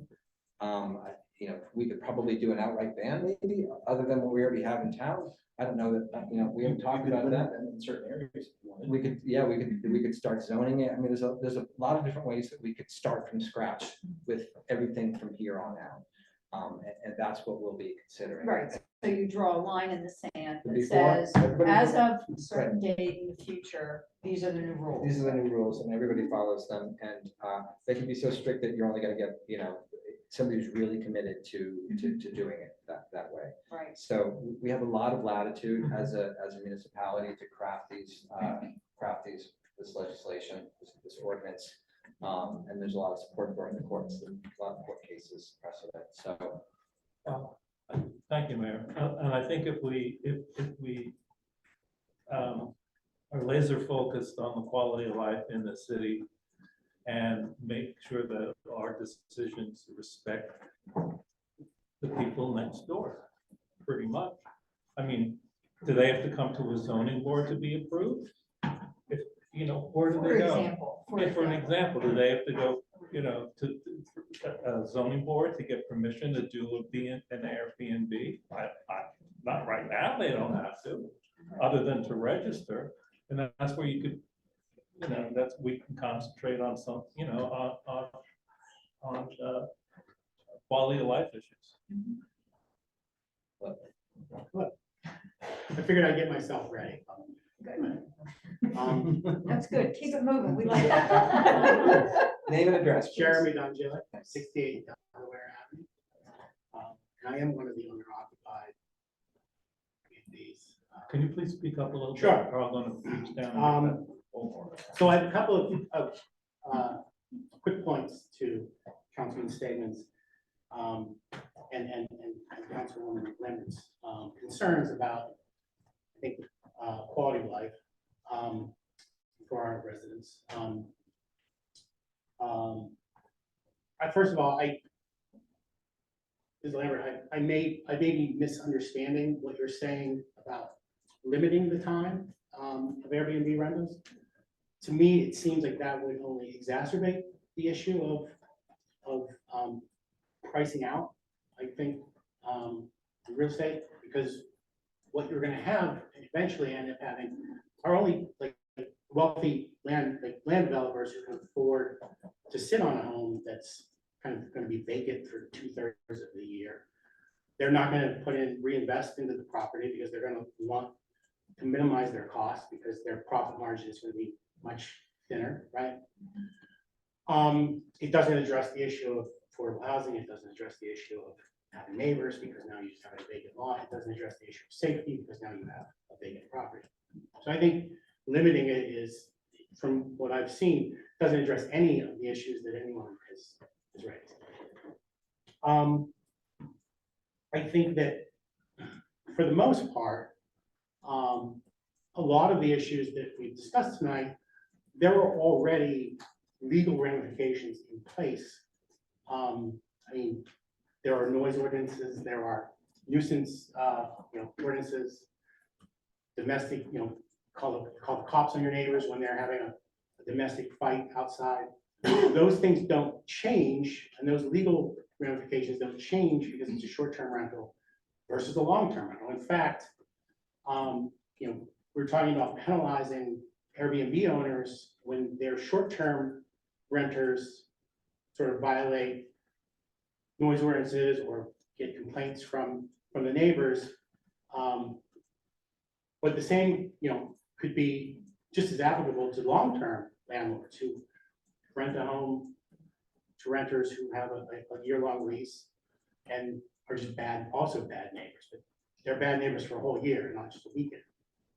I don't know how familiar everyone is with Airbnb or VPRO, but there are within the community. I mean, I obviously am an Airbnb owner. I stay in Airbnb sometimes when I travel, but not often. But what I found is it is this unique sort of community where people who stay in Airbnbs want to stay in Airbnbs, and they don't stay in hotels. They go everywhere they go is an Airbnb. So obviously there's a review system and a grading system that we have, that they have. They review us, grade us, we review them, grade them.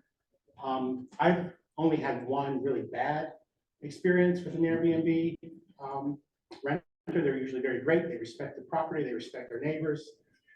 They sometimes park in my neighbor's driveway. Well, I call the neighbor and he gets his fixed. Right.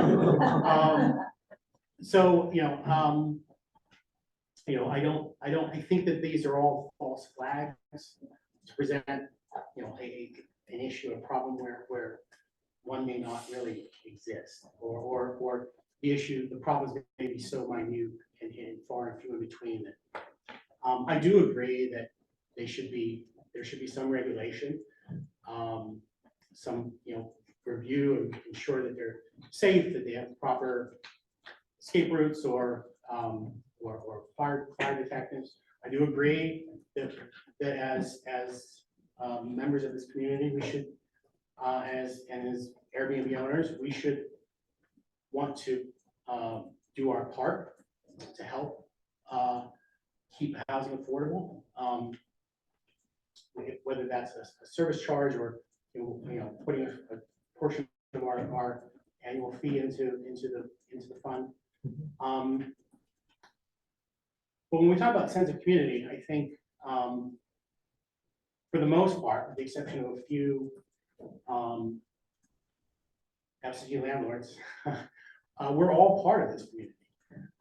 We love this community. We've put a lot of money into these properties and a lot of pride into it, because not just because they're our properties, but because they represent and reflect our town.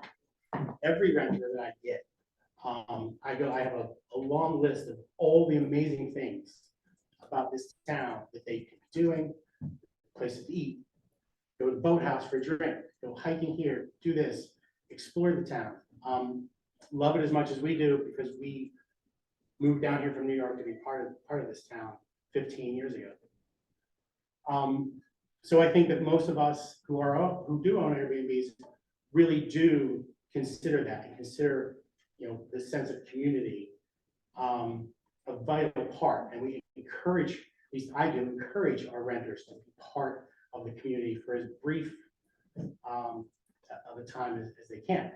And I think that we are far better stewards of our community than allowing sort of land developers like they are across the river, building these huge hotels and just driving out our sense of community. So I think we continue to strive to be good stewards and to be responsible parties for our communities.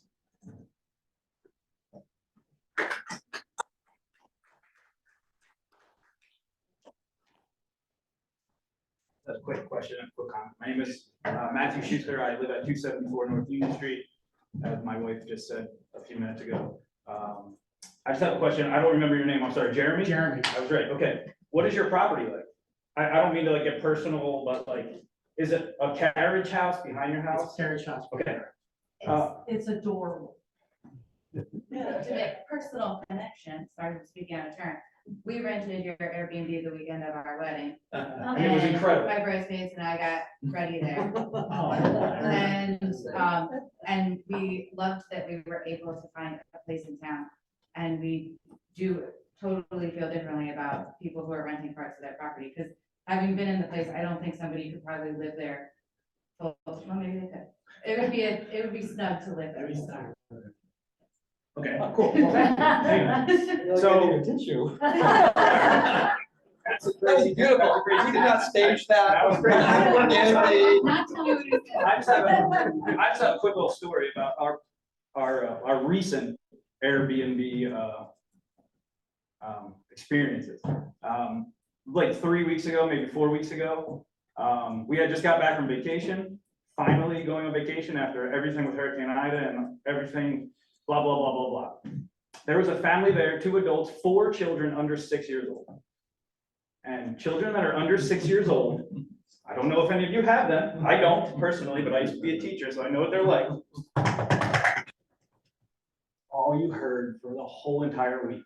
We live in a twin home. We share a wall, up and down the steps, back and forth through the house, the whole entire week. The owner of the house, he's a very nice gentleman.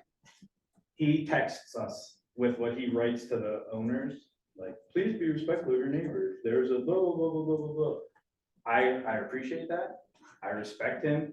He did what he wanted to do with his money, and make your money. If I had the money and I could do it, I would do it. I wouldn't buy a house that's connected to someone. I would buy property like this gentleman right here. And maybe that's something you can think about. Someone else had said that. Maybe if it's a twin home and you're already in and you already have it and you'd be grandfathered in, and that's great. But maybe going forward, if it's a twin home, maybe they're not allowed to. Because Mr. Stegman, you said earlier, who's gonna pay to insulate the house? I lost all my money. I lost all my things in Hurricane Ida. I don't own much anymore. I own a house. And that's it. I can't afford another house right now. It's tough. And you know, like, make your money. It's great. I appreciate it. I love staying in Airbnbs. We were just in Idaho. We stayed in an Airbnb. It was incredible. It doesn't affect my life when I stay in Idaho at someone's single home, but it affects my life when people come with their 4 little children or their dog that's barking all night, keeping my cats awake and keeping me awake when I have to be up at 6 in the morning on a Saturday to go work. You know, like, I don't know. That's my piece. I don't have a problem with Airbnb. I think it's great. When it directly affects my life, that's when I have a problem with Airbnb. I respect all of you. No problems with anybody. I love this town.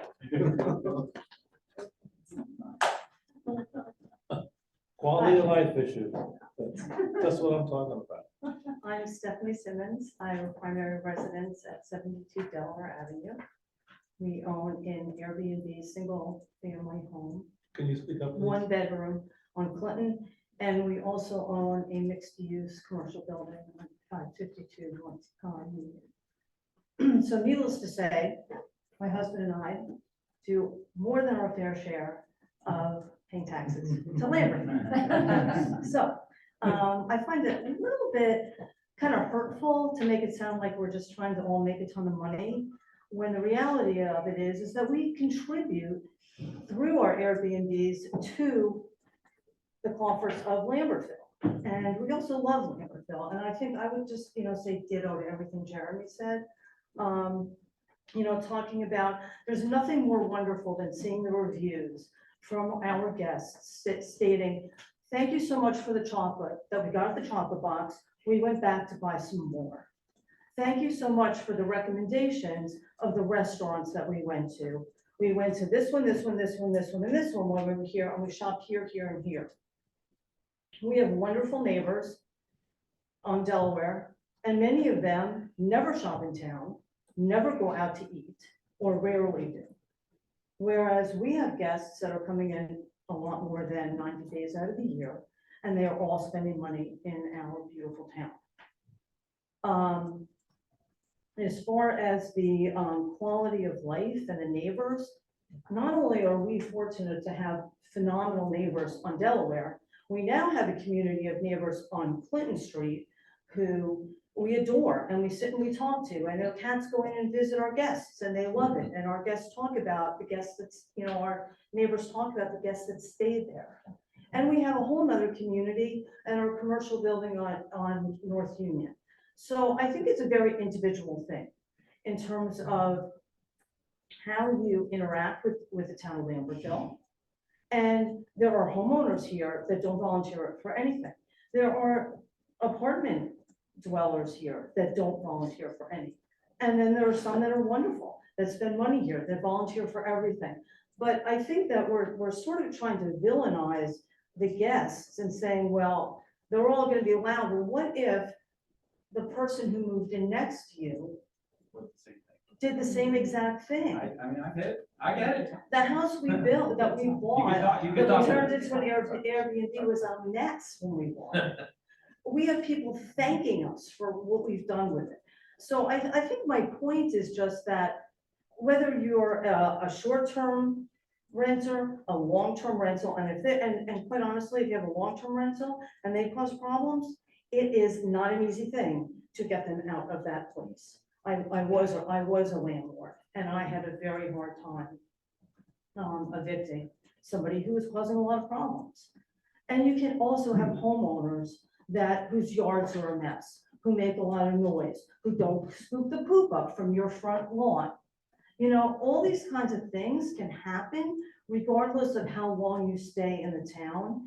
And I just feel like we're sort of saying, well, you know, if we didn't have Airbnbs, then we'd have all these wonderful long-term rentals and they'd all be affordable.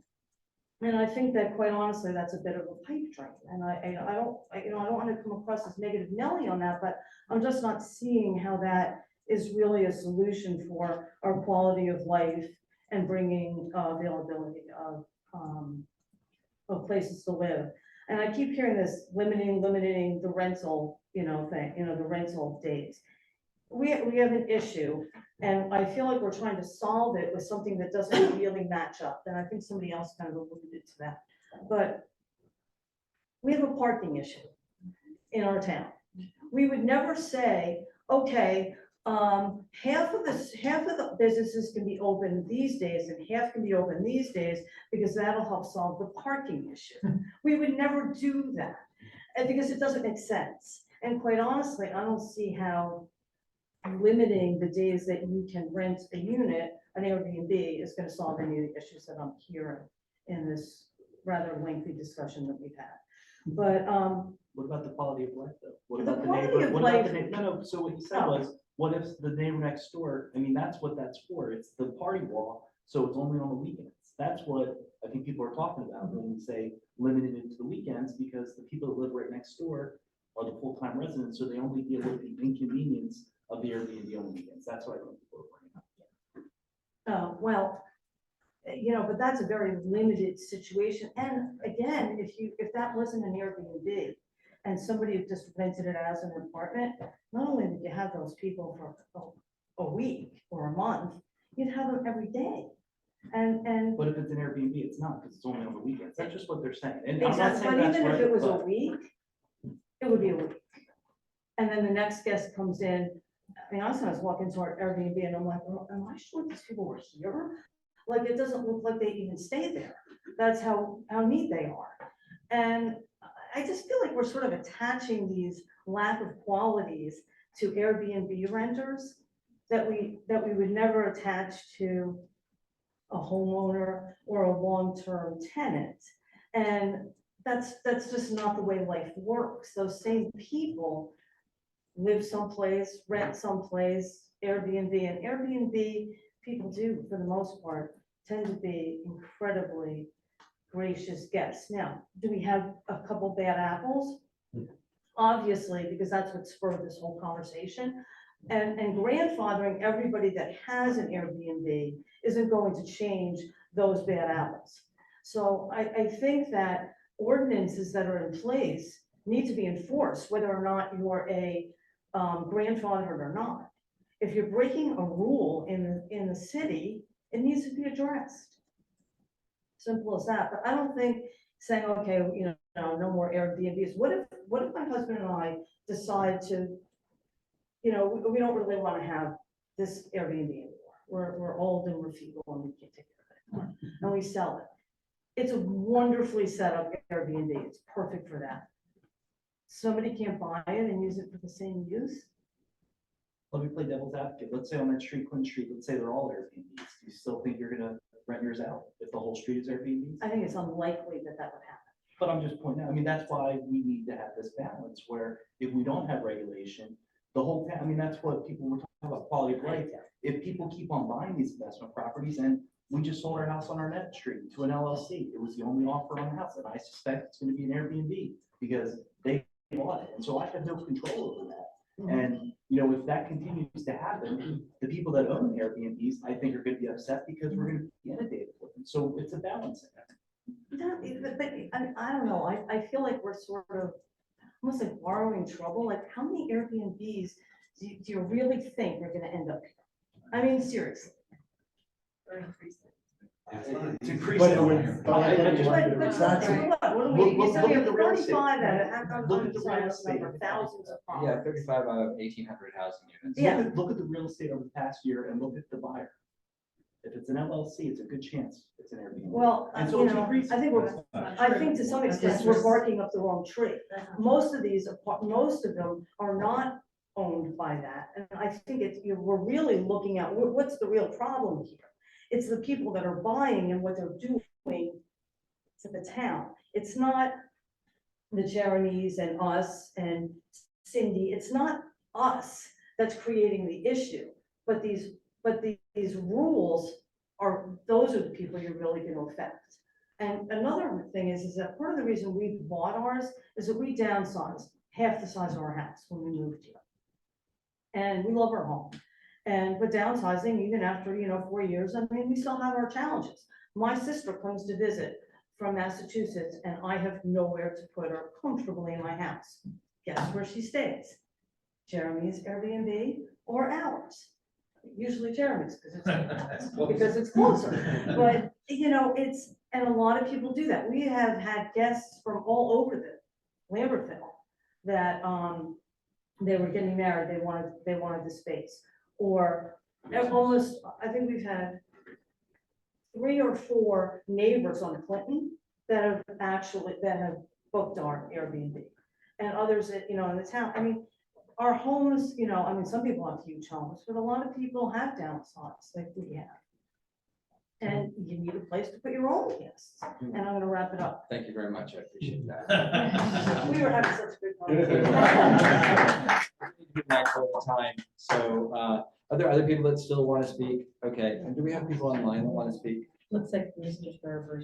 Okay, so I'm just gonna ask that we keep it, I know that you're used to 3 minutes, but I'm gonna give you more than that, so, but, Paul Stevens, 39 Quarry, just some things from my point of view to keep in mind, and I've been one of the people that was living next to an out-of-town landlord. Fortunately, it's been sold, and yes, was concerned when it was sold, who might move in there, another Airbnb, or it could have been a long-term rental, that could have been worse than the Airbnb, but luckily it didn't turn out that way, got a great neighbor now.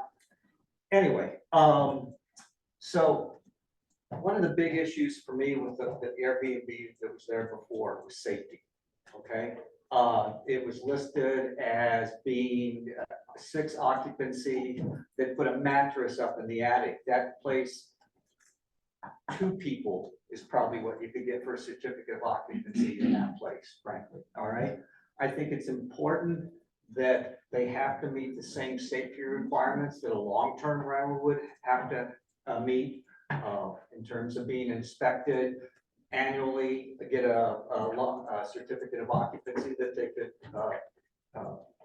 accommodate based just like everybody else, because then you wouldn't have a neighbor's long-term even with 4 little kids and 2 adults running up and down stairs in a place that's not built for 6 people, all right?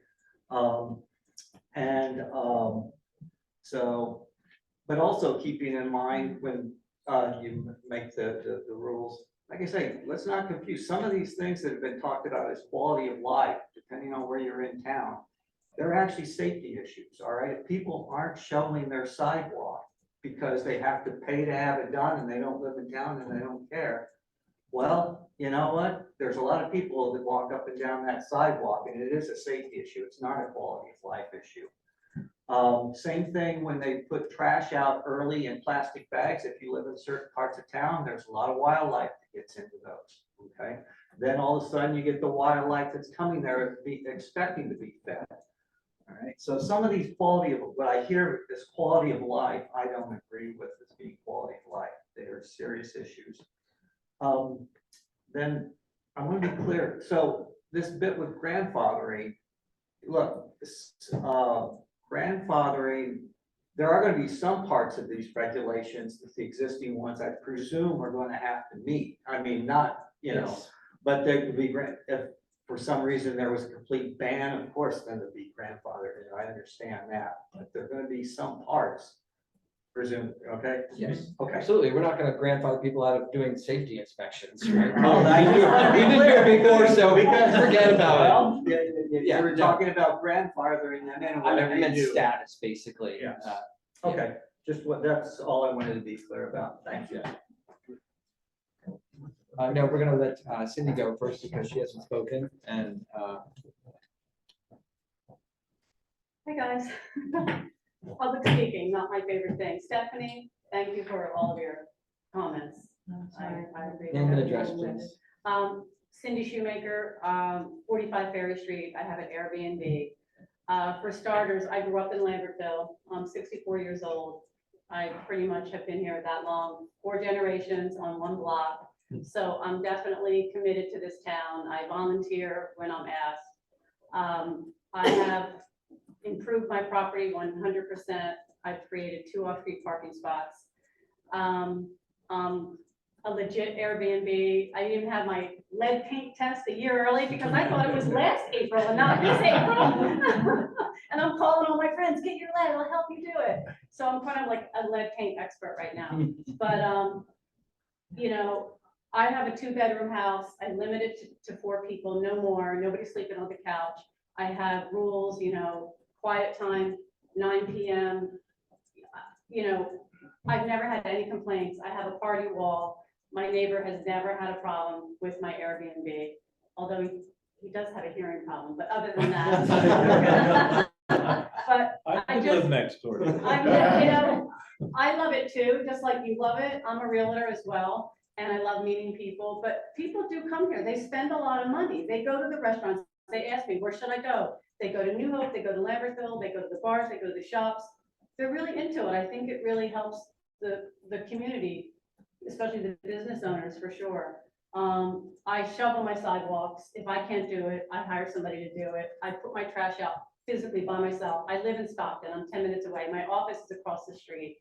So I'm definitely committed to making it as best as I can. And, you know, yes, I flooded 6 feet in my basement in Hurricane Ida, and I was part of the community. I wasn't some outsider. You know, we all stuck together. We all helped each other. And I think Airbnb is a great thing for this town. I do agree that it should be capped, not because I'm one of the ones that already have it, but I think there shouldn't be a ton of them. But I think there is a balance. And I think, you know, the party wall situation, that can be an issue. I haven't had a problem. Maybe there is sort of like an insulation thing that you could talk about, but you could have a long-term tenant too that could have 3 kids that are going up and down the steps. That was me. That was you. That was me. And the dog that barked a lot. And so. the dog, right. Sorry, neighbors. So I don't allow dogs. I love dogs, but I don't allow dogs. And, you know, I limit it to 4 people at all times. And, you know, not even, you can't have more than 4 people even on my property. Like 6 people can't be sitting on my porch. If I drive by, which I probably will 4 times, not that I'm stalking, but because I work behind it, you know, I'm like, oh boy, there's 4 people, what's going on? But I think it's a good thing. I think there is a balance. I agree with pretty much what everybody is saying, but I think Airbnb brings a lot of people to our community. It's a beautiful town. I've been here my whole life. I don't plan on going anywhere. I'm never selling my house, no matter what. And we use it as well. My family uses it, my kids use it. I let people stay there for free all the time. So that's all I wanted to say. I think I said everything. Thanks, guys. Thanks. Is it gonna be quick because we have one person online and I'd like to. So Kelly, Renee, George, there's a company called Evolve, and they work with Airbnb, Vrbo. They're an umbrella. They work, all these other companies are under them. They do research. It's a worldwide company. If you want to own a property and you want to market it for short-term, long-term rentals year-round as an investor, Evolve is one of the choices that you can make. Evolve rated Lambertville as the highest level of potential rental income in terms of the few that are here and the call for people to rent here. So if your question is, how many do you really think are coming? This is it's the highest rated that you're gonna get. I don't know how many towns that includes, but when I heard that last year, I remember telling my wife, they're coming. You're gonna get this I done. just think we need to have the ordinance say that the owner has to have coffee once a month with the mayor. Thank you. We have to pay. No, we won't even take a free cup of Take coffee. a free cup of coffee. Holly. Hi, Holly Havens, 53 North Union Street. I moved to Lambertville in 1996. I was a lobbyist down in Trenton, Karen knows. And I invested over $2 million in properties in Lambertville. Right now, I renovated a property, 53 North Union, that used to be doctor's office. It used to be a 20-year rental on the second and third floor. I live there. I take care of the property and I have an Airbnb about 60% on the first floor. I took you through, Andrew. I love it. I had a retail tenant. And the liability was greater with a retail tenant in the central business district. Recently, I only rented out on weekends. A friend of mine was evicted from a rental property in Lambertville. He's been staying there when I don't have anyone. I have friends of friends visiting town. I don't charge them when they come into town. It's a benefit to a lot of us. I think Stephanie said that as well, others. So that's all. I'm enjoying it. I'm a registered, I don't have a kitchen. I have a kitchenette. People come for the weekend. They go to the restaurants, they go to the shops. I have a guidebook. I think everybody has created a guidebook for our favorite places and things to do. So it's a benefit. Right, online, we have one person. His hand's back down. Oh. All right, I will ask for a motion to close the public comment period. So moved. Do I have a second? All in favor, please say aye. Aye. Thank you very much. I don't know of any correspondence. Is there anything that slipped by me? No. No? Oh, there's one letter here, but we haven't read it yet. All right, I'd like to, before we adjourn, I'd like to thank everybody for sharing your viewpoints, your experiences, your time, your energy, all the good work people do in this town. Recognize a lot of faces in the community, and I rarely speak for the whole council, but once in a while I might say that we're very grateful for all of your input and everything that you do to make this community as strong as it is. So thanks for coming tonight. And on that note, I would ask for a motion to adjourn. Second. All in favor, please say aye. Aye. We are adjourned. Thank you again. Thanks, guys. Thank Great you. discussion. Thank you.